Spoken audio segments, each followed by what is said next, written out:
I have to put this back in here because I use my hands a lot when I talk. You've seen the show before. In Bill we trust. Very good. Okay. Hi, folks. Nice to meet you. Yeah, Bill! My name is Bill Mitchell, and I'm one of you. 2.5 years ago, when Donald Trump came down the escalator, I was actually in the next room. I had the TV on in the living room. I was in the kitchen, and they announced that Donald Trump was running for president. I thought somebody was punking me because I had wanted Donald Trump to run for president for years and years and years. And every time, Donald Trump running for president reminded me of winning Pennsylvania. It seemed like every year we came close, and we didn't get it. And every year, every election cycle, it seemed like Donald Trump was going to run, and then he didn't. And then when he announced he was actually going to run, I was on the Trump train immediately. When Donald Trump announced he was running for president, I had 144 followers on Twitter. I tweeted about what my cat was doing. That was about it. Maybe some sports event that I watched. But I just decided... Sorry, can you hear me better? This thing doesn't want to stay up. All right, is that better? Thank you. Sorry about that. Okay. This is not cooperating. Okay, I'll hold it. Very good. But I had 144 followers when Donald Trump came down the escalator, and today I have about 260,000 followers on Twitter. And I thank all of you for that. My Twitter feed receives about 5 million hits a day, about 50,000 retweets a day. On election night, we received 90 million hits and 650,000 retweets on my Twitter feed. So I just want to say thank you to everybody for the support on that. I tell you what, here's the difference between Donald Trump and other politicians. Donald Trump is what I call a post-ideological president. Most politicians on the right or the left, they look at everything through this ideological keyhole. Every idea has to fit through that narrow keyhole before it's considered. Donald Trump does not look at the keyhole, he looks at the results in the future. People said, is Donald Trump a conservative or is he a liberal? I said, Donald Trump is a resultist. He is focused on the results. He's like the individual that puts the puzzle pieces out on the table, and everybody else looks at him and they look at one blue piece and they say, well, this is a picture of the sky. And someone else looks at a red piece and they're like, oh, this is a picture of a red car. Or maybe somebody looks at a yellow piece and this is a picture of a field of flowers. But Donald Trump is the guy that has the box top. He knows what the finished product looks like. And that's why when things don't appear to be going his way, it's fine, it doesn't matter because he knows how this movie ends.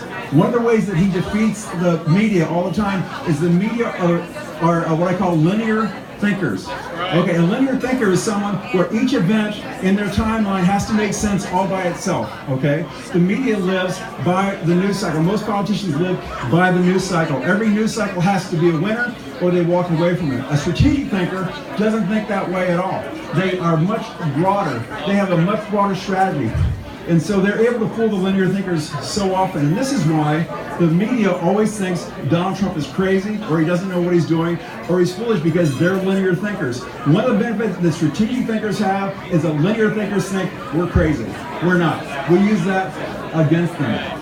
So we started Your Voice America to become an extra voice for the people out there, to provide something in social media that you weren't getting anywhere else. We had a lot of new voters in this campaign, people that were fresh to the process.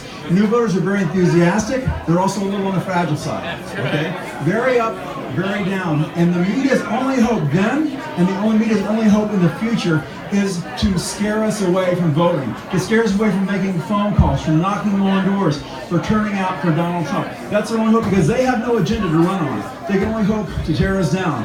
And if this meeting is any indication of how well they're doing with that, I don't think they're doing very well. If they're paying consultants for those ideas, they're paying them too much. Yeah.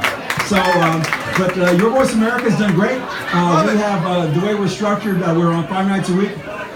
For an hour, and we're a very positive show. We call our show, we say we don't report what the news is, we report what the news means.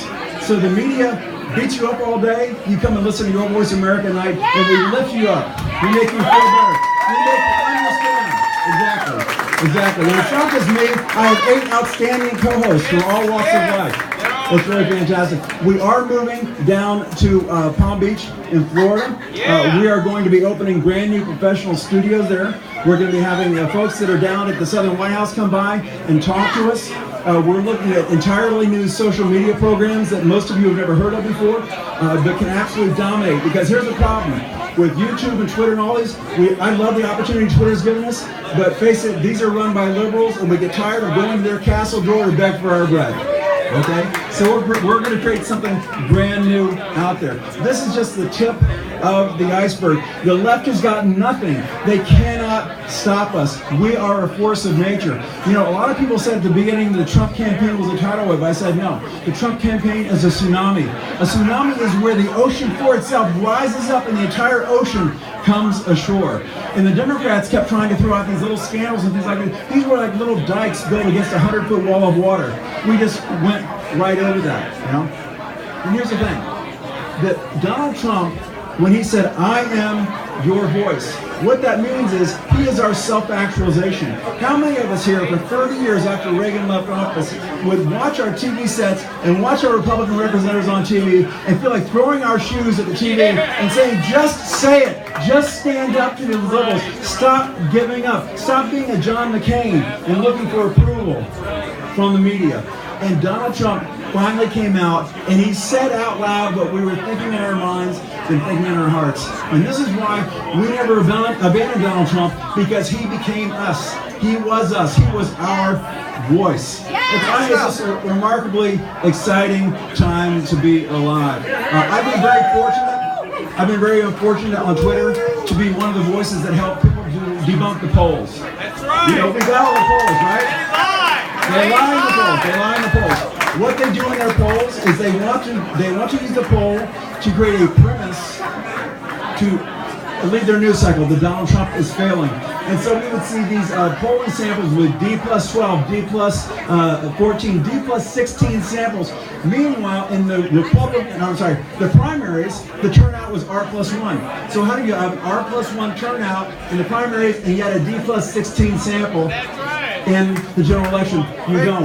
And so I looked inside the polls, I understood that, and I explained to people, and people were like, oh, you know, you made me feel so much better. That's why on election night, people were tuning into our Twitter feed, and there were house parties, and people were seeing Florida turn blue and Ohio turn blue and North Carolina turn blue and freaking out. And we were watching, we're like, folks, we see what's going on. Don't worry, Trump is in Florida. Trump is winning the West Coast of Florida. He's going to win the Panhandle. Stay strong. Don't give up. And people were just like, oh, I hope so, I hope so. And it was just remarkable. And I remember we thought that we could win Wisconsin. We thought we should win Michigan. But when we won Pennsylvania, folks, as much as the Trump supporters I am, even I was surprised. Amen. I was surprised. Thank God. Thank God that we won Pennsylvania. And let me tell you, folks, that once we broke down that blue wall, we ain't never given back. It's a red wall now. And the Democrats realize this. Hillary Clinton or any other Democrat can win California 85 times. She's still getting the same amount of electoral votes, okay? Donald Trump knows how to win where it counts, when it counts, and by how much it counts.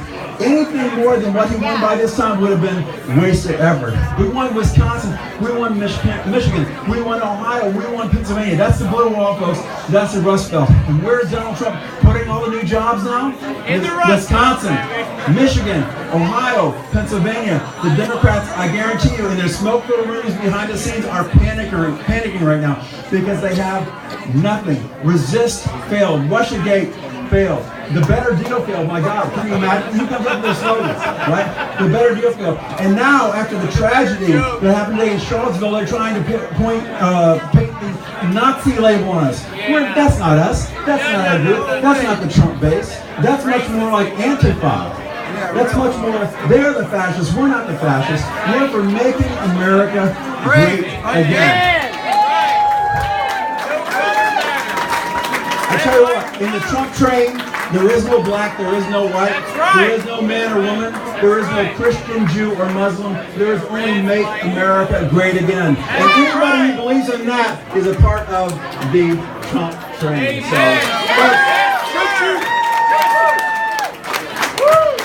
Folks, I've said this many times.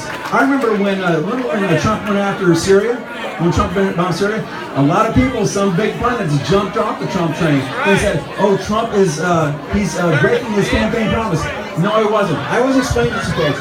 If you want to understand how Donald Trump thinks or what he's doing, don't judge his goals by his actions. Judge his actions by his goals, and you will understand it much better.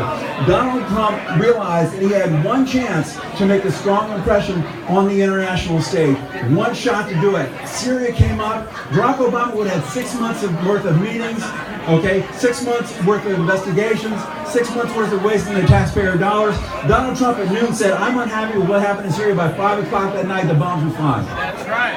And I guarantee you that is now paying dividends in North Korea, because when Donald Trump says in North Korea, "If you fire us, I will come after you," North Korea says, "You know what? I think we'll do it."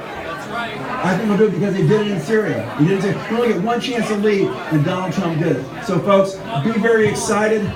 I believe the Congress is going to have a redemption arc. I think that we're going to get tax reform done. I think that we might get the healthcare thing done. I hope so. We're going to get the wall funded. And I tell you what, if you like the first 2 years of the Trump presidency, you are going to love the second 2 years of the Trump presidency. That's going to be ecstatic in the last 4 years of the Trump presidency. So for those liberals out there who are unhappy with Trump right now, pray for patience, my friends, because you got a long way to go before you stop looking at a President Trump. I just want to say thank you to everybody who tunes into our show. We're just going to keep getting better and better and better. I love all you guys. I love all you guys. Yeah. All right, Trump train. Well, guys, we are just so happy everybody's together. We love everybody, and we want to make sure we get a special shout out to Vivian Childs, because without her, a lot of this or none of this wouldn't have happened. So please give it up for Vivian Childs, everybody. She's huge, huge support. I'd also like to thank Tony Minetti, running in Missouri. He was on our show recently. Great guy, big supporter here. And frankly, Your Voice America is so humbled by everybody in this room. We love everybody here. We love our president, and we love the fact that we all see it the same. Thanks, everybody. Have a great time. Please mingle and enjoy.